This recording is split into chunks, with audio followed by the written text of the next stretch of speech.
the reason why the angel couldn't fight Yaakov is because he realized he was Yisrael. It wasn't that I can't fight you, now your new name is Yisrael. It's he identified the Yisrael within him. He identified the person within him is incredibly resilient. Okay, friends, the story begins. Before we dive into this passage of the Talmud that we're about to read, I want to give some background. And the background is a story from this week's Torah portion. If you happen to be listening to this when this is recorded, if you're watching this on YouTube, it might not be this week's Torah portion. It's the Torah portion of Vayishlach. Yaakov is finished running away from his brother Esav, who wanted to kill him. It's now time to go home. He'd finished his shlichus. He'd finished his mission. His mission was to start a family and live an ethical Jewish life in the town of Haran, in a place where it was very unlikely, which was with Lavan. And he's done. It's time to go home. It's time to go back to the land of Israel, go back to his parents. And on his way back, he's anticipating that he's going to be meeting Esav. And that's a very scary thing. He makes the necessary preps. But then there's the side story. And I just want to quickly go through this side story that takes place as context to the passage in Talmud we're about to read. The side story is that Yaakov finds himself alone, and there's this angel that comes out and starts attacking him. He gets into a brawl with an angel, which, by the way, there's a discussion among the commentaries as to whether this was prophetic or whether this literally happened, which is a discussion which is beyond the capacity of today's. But it turns out he had the ability to overpower that angel and thwart the angel off. The only thing the angel could do was actually hit him in his hind sciatica, the sciatica nerve. That's why we don't eat the sciatica vein from animals. And the angel gives him a blessing.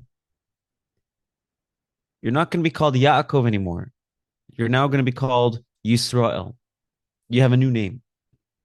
Why aren't you called Yaakov anymore? Rashi says Yaakov comes from the word Yaakaveni, to deceive, deception. When Esav felt deceived by Yaakov, he said, Yaakaveni, he deceived me. It also means Yaakov also means the heel. He grabbed Esav's heel. But that's not going to be your identity anymore. Your identity is going to be Yisrael. What does the word Yisrael mean? Sar, minister. You're a minister. You're a person with dominance. You're a person with rulership who commands respect. You've gained some sort of strength. And because you've gained some sort of strength, that strength has become your identity. Okay, with this, the Talmud comments on this portion of the Torah. And this is Brachos 13a. The Talmud contrasts the changing of Yaakov's name to the changing of Abraham's name. Abraham also had his name changed. But it's a little bit different. What's the difference between the name change between Abraham and the name change of Yaakov? Abraham's name change was permanent. Yaakov's name change was more like a name addition. What's the difference between the two? So I'm going to read it in Hebrew and translate it in English. You're welcome to follow along in the Hebrew or in the English. Tane bar kapara had taught. Kol hakoire la'avraham Avram. Anybody who calls Avraham by his old name, which is Avram without the hey. Oiver ba'aseh transgresses a positive command, a positive mitzvah. If you call Avram, you've violated a positive mitzvah. Shenemar, because the Torah says, Avraham, your name is now going to be Avraham. Calling him Avram would be violating that. Rabbi Eliezer says, no, you didn't violate a positive command, you violated a negative command. Shin oiver balav, you've transgressed.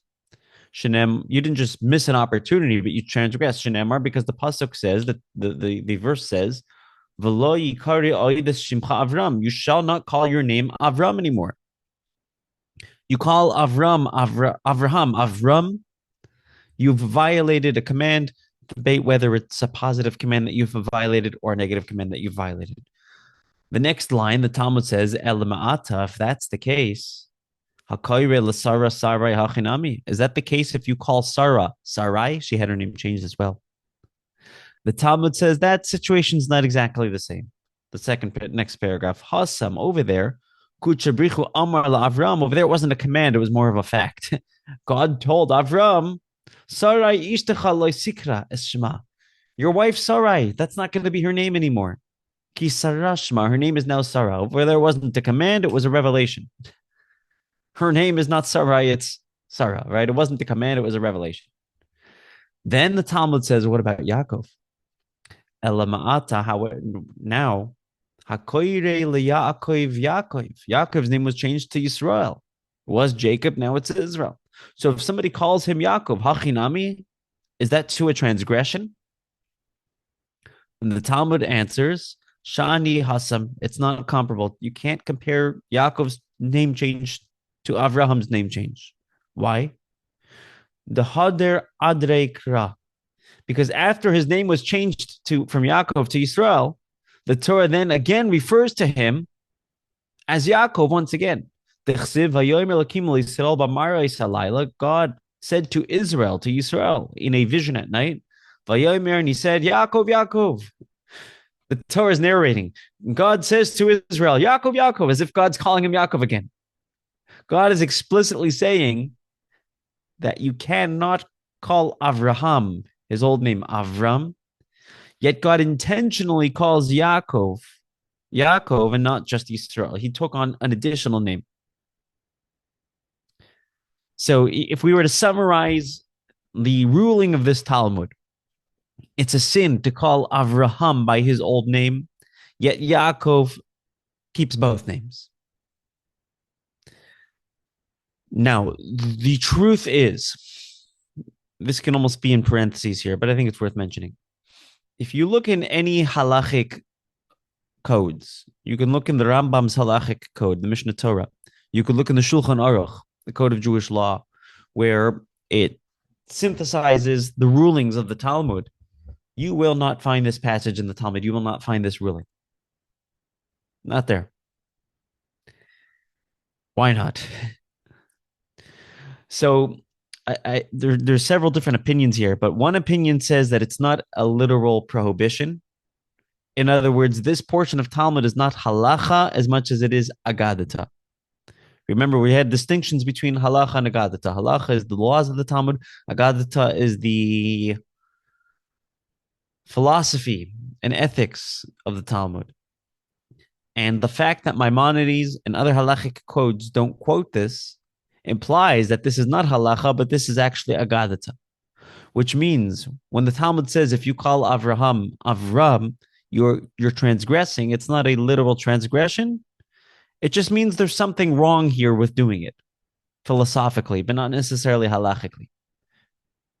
It's more of a philosophical issue, which we'll get into soon, not a halachic issue. That's one school of thought. There's another school of thought, and this is from the Ben Ish Chai, Yosef Chaim of Baghdad from the 1800s. And he says it actually is a transgression. And you know why it's not in the Shulchan Aruch or not in the Rambam? It's a transgression to call Avram in front of him. You don't have to worry about that yet. It's not right now, that's not an issue because he has passed away already. But this begs the question. Let's say that this is not a halachic issue. It's more of a philosophical issue, right? There's a philosophical issue with calling Avraham his old name, but there's no philosophical issue calling Yaakov by his old name. Why not? What's the difference? Why are we so adamant against calling Avraham by his old name, his old identity? Forget your past, man, right? That's a little scary. But when it comes to Yaakov, he could hold on to his past and he could hold on to his future. And it's just two different identities that he shifts back and forth.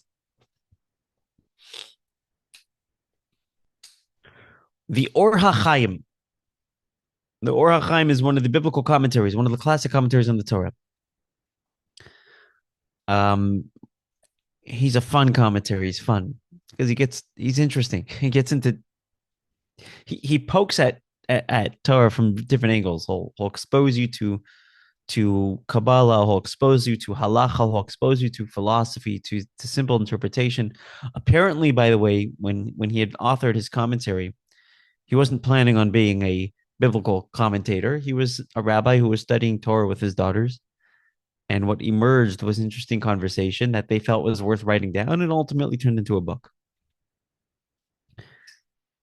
But the Or HaChaim says, what's wrong with the name Avram as opposed to Avraham? Avram, his old name, when he was named let's look back at the story. Why did God change him from Avram to Avraham? Anybody remember why? What was it that caused that change? He didn't have any children yet with Sarah, right? So God changed both of their names. Yeah, Avram is not destined to have children with Sarai, but Avraham is destined to have children with Sarah. It's like the old joke. This actually happened. Apparently in LA, there was a dangerous area called South LA. South LA was very dangerous. And that's South Central. So what happened? I could be getting the story backwards, but you correct me if I'm wrong. But apparently, South LA is very dangerous, and the mayor wanted to put a stop to the crime years ago, so he changed it to South Central, and now there's no crime in South LA anymore. And now South Central, it's a new city. There's not a lot of crime. I could be getting it backwards. Maybe it was South Central, and they changed it to South, whatever it was, right? So Avram is not having any children with Sarai. So God says, I have an idea. I'll change your name to Avraham, and I'll change her name to Sarah. And those people are destined to have children. By the way, we still, on some level, carry on this tradition. There's a tradition when, God forbid, somebody's sick and it's a frightening illness, a terminal illness. There's a tradition that we add a name to the person, because your name is associated with what we call your mazel, your spiritual identity, your flow, right, from above. And if, God forbid, if somebody's ill, we change their name because now it's the original person is destined to be ill, but the new name is not ill. I remember when I was in yeshiva, there was a student who wanted to take on a new name just because he liked the name. And he asked the Rav in the community, and the Rav said, don't mess. If your life is good, keep it that way. If something's wrong, you change your name. If something's not wrong, don't change your name. Which is very interesting. Avram had children, by the way. So why did God need to change his name? He had Yishmael. He didn't have a child with Sarah. He had a child with Hagar. He had Yishmael. When his name was Avraham, he had the child Yitzchak. So the Or HaChaim explains, identifying Avraham by Avram is associating the lineage with Yishmael. But when we exclusively identify him as Avraham with the hey, when his name was changed, we're exclusively associating him with Yitzchak. This is what the Or HaChaim says. And that's why the Or HaChaim is explaining. That's why the Talmud says it's a sin, whether halachically or philosophically, depending on how you interpret it. But there's a sin of associating him by his old identity, because that is not the Jewish lineage. The Jewish lineage is not Yishmael. I get canceled for that, by the way, but that's okay. Right, our Yishmaelite neighbors who can be, don't want to hear that, and that's okay. But the lineage goes through Yitzchak, and that's his identity. In contrast to Yaakov, however, who had the 12 tribes, Yaakov or Yisrael? Yaakov had 12 tribes.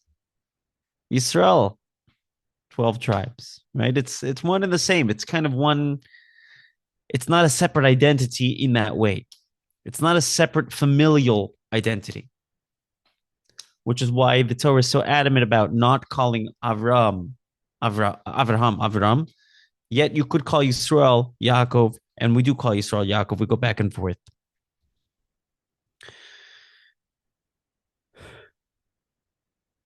We're missing a step here, though. Right? This begs a question. If you don't want to associate Avraham with his old name because you don't want to associate him with Yishmael, why would I associate Yisrael with his old name Yaakov? Who's Yaakov associated with? Esav. Why was he named Yaakov? He was literally named Yaakov for one reason.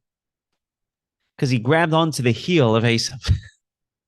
And the word Yaakov comes from the word Akev, heel. His core identity as a Yaakov is the heel of Esav. So for some reason, we still want to identify Yaakov with his identity as with his connection to Esav. Why would we want to do that? Why we're missing something here.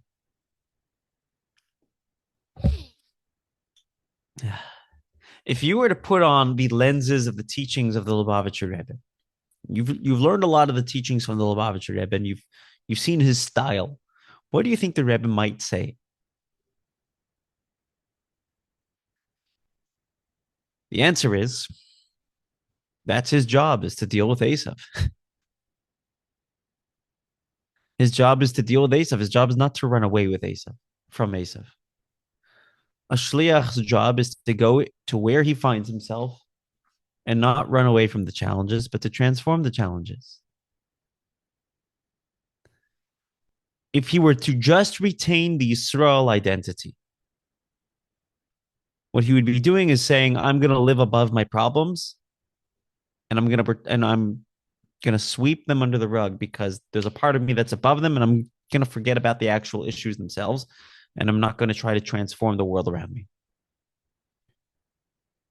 I'm going to live with my soul and forget about my body. The Torah says, don't do that. You're Yisrael, but you're also a Yaakov. When it came to that fight that Yaakov had with the angel, there's a beautiful teaching from the Sfas Emes. The Sfas Emes was the Rebbe of the Chassidic dynasty or group of the Gur Chassidim. And the Sfas Emes has beautiful teachings on the parsha. The Sfas Emes explains that the reason why the angel couldn't fight Yaakov is because he realized he was Yisrael. It wasn't that I can't fight you. Now your new name is Yisrael. Well, what's the connection? It's he identified the Yisrael within him. He identified the person within him that is beyond problems, that is incredibly resilient.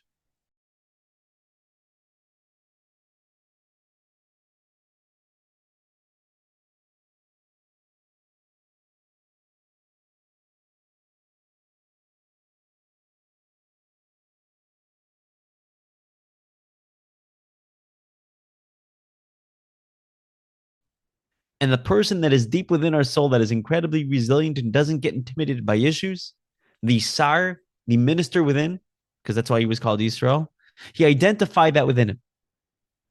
It wasn't like he earned that name through fighting. It was more like through fighting, he discovered a part of himself that was there all along. Why we do that in life. We have challenges and we persevere. We fight. We grow. And what we discover is a strength that we had within ourselves the whole time that we didn't necessarily know about. The Yaakov is the physical part of him. And he says angels could attack Yaakovs. Angels could attack bodies. Problems can attack bodies. They can't attack souls. The previous Lubavitcher Rebbe said when he was being taken away into prison from by the communist Russians, communist Russia. They're grabbing him, they're pulling him away, and as he's getting into, I don't know if it was a car or wagon or whatever it was, his last parting words until he was finally redeemed, his parting words to his Hasidim was that only the body of a Jew can be imprisoned, not the soul of a Jew. The body of a Jew. This is what the Sfasem is. It says the Yaakov was attacked. But the moment Yaakov identified within himself the Yisrael, the stronger part of him that's totally resilient, it doesn't get attacked. It can't get attacked. It's too resilient. However, Yaakov goes and meets Esav, right? Not Yisrael, but Yaakov meets Esav. Because there's a part of us that has to live above. We live life in like this. What's the word I'm looking for? There's like this dichotomy. There's a part of us that has to. What were you going to say? Is that the dichotomy? The equilibrium, but Equilibrium. That's a better word, right? There's an equilibrium because there's a part of us, and we have to balance it. There's a part of us that has to live above the world, and there's a part of us that has to engage in the world. There's the part of us that has to operate like Shabbos and be totally separate, and then we have to go into the work week and engage. And if we're fully engaging and don't have Shabbos, or if we only have Shabbos but don't engage, we're not doing what we need to do. We're off balance. The Yisrael is like the Shabbos. This is what the Sfas Emes says. The Yisrael is like the Shabbos of a Jew. But the Yaakov is the work week. And what Yaakov discovers is I have a shlichus. I can't just be Yisrael. I have a mission. And you know when his mission started, by the way? The moment he was born, grabbing the heel of Esav, where he was identified as this is a Yaakov. This is a person whose job is to transform Esav. You know where you see this, by the way, in the Torah portion this week? If you read the story, if you read last week's story, why is Yaakov traveling? Why didn't he just stay with Lavan where it's safe? Just stay there forever. God tells him you got to go back to Israel. You're done. Go back to your family. Go back in peace. And what does Yaakov do? He starts sending messengers to see if Esav's coming. If God told you to travel somewhere and you're going to go back in peace, you need to start sending messengers to see if it's safe. You got to start, God tells you to go into the water. You're going to start feeling, is it too hot for me? God told him to go to Israel. Yet Yaakov says, okay, but let me make sure it's safe. Are you kidding me? God literally told you to do that. it's like what the spies did. It's right. But the implication is the fact that Yaakov did this. This is what the Rebbe says in this teaching that I was citing. The implication is that Yaakov believed that his job wasn't just to go to Israel, but his job was actually to influence Esav, to inspire Esav, to change Esav. So you have this evil barbarian who wants to destroy him and kill him. And he says, I could go to Israel and just run to safety like God told me, but I have a mission. In the meantime, I got to inspire this guy. And by the way, it worked temporarily. Because what did Yaakov and Esav do when they met? They embraced. Esav's heart melted. And that was not Esav's intention by any means. He had 400 men with him. He had 400 soldiers with him. So that certainly wasn't the intention. It didn't last long because they went their separate ways, and the Jewish people carry on through the lineage of Yaakov, and the Amalekites carry on through the nation of Esav. The Amalekites, we know what they tried doing to us. And the Edomites, we know what they tried doing to us. And the Romans, who had destroyed the Second Temple, we know what they tried doing to us. So the battle is still multi-generational. But the prophet, and this happens to be the Haftorah for this week's portion, but the prophet Ovadia assures us that there's going to be a time when the Mashiach comes where the world is going to be full of the knowledge of God. And the children of Esav are going to be subdued to truth, are going to recognize where the true lineage of blessing comes from. The children of Esav, when Mashiach comes, the whole world is going to experience the truth of God. How could you not recognize this truth? But in the meantime, we have a shlichus. We have a mission, like Yaakov. And by the way, I don't mean our job is to proselytize. Our job is not to create people create more Jews, turn people to becoming Jewish, right? But our job is to get people to recognize a certain truth, that there is one God, and with that comes an objective morality that we don't just get to define based on our political opinion.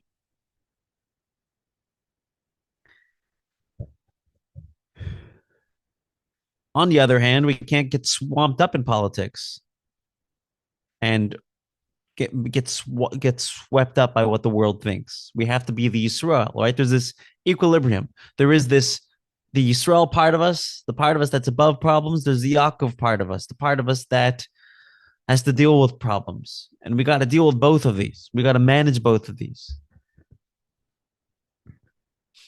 Once Avram had Yitzchak, he's got to stay focused. But for us, as Bnei Yaakov and Bnei Yisrael, we have this dual shlichus. And by the way, they complement each other. When you have a very inspiring Shabbos, you have a better work week. And when you have a productive work week, a spiritually productive work week, where you get to inspire the world around you, you have a very meaningful Shabbos. You have good conversation at the table, and you come into Shabbos refreshed. So they complement each other. When we operate on the equilibrium, one side of the equilibrium, as a Yisrael, as being above our problems, as being soul oriented. So when we're the Yaakov who has to meet Esav, we can finally meet Esav in peace with full confidence. And this is actually what happens. I'll leave you off with this. Because Yaakov comes with his big bribe, all his gifts, all the animals and stuff that he has for Esav. And what does Esav say? Oh, I shouldn't. Yeshli Rav, I have plenty. Yaakov says, I insist. Yeshli Kol, I have everything. The Kli Yakar, one of the commentaries on the Torah, points out. Esav says, I have a lot, implying that there's still room for more. Yaakov says, I have everything. He's satisfied. He's satiated. When it comes to materialism, he was satiated because he was really operating on the level of Yisrael. Him operating on the level of Yisrael enabled his operation with the world Yaakov to be more efficient. When we can find within ourselves the Yisrael, the part of us that doesn't need to employ deception like Yaakov might, because we're confident, we're comfortable in our own skin. We're able to fight that angel. So now when we interact with the world, even when it's not Shabbos, right? Our impact is unimaginable. You can never guess what that. I think we'd be surprised on the level of impact that we might have. Okay, that's my story, and I'm sticking to it.